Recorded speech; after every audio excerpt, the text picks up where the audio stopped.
Eto na naman yung mga Titans natin na opo, SHG with a triple kill mga kaibigan. Ito nga po yung pag-abante ng ating mga Titans. Sasagarin nila yung kahit dumiretso pa kayo dun sa may bandang dulo. Yung mga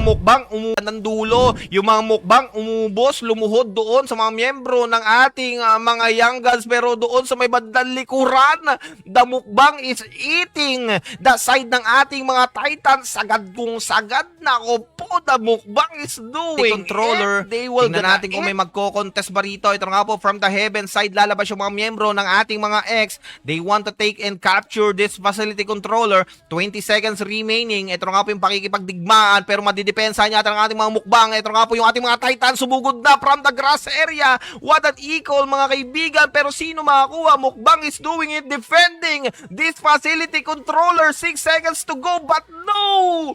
Oh my goodness, the Garapal is doing it with a triple back-to-back tower secure mga kaibigan. Tapos rito, may sasalpok pa. Ito nga po yung pagpasok na rin ng ating mga X. Ito nga po sa may bandang kaliwa, yung ating mga X ay kumukuha, kumakalembang. Gusto nilang kalembangin yung mga naglalaban doon. Umaawat sila. Young Guns na ubos ng ating mga X onto that position.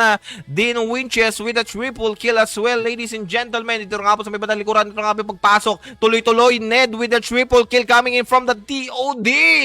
Oh my gulay.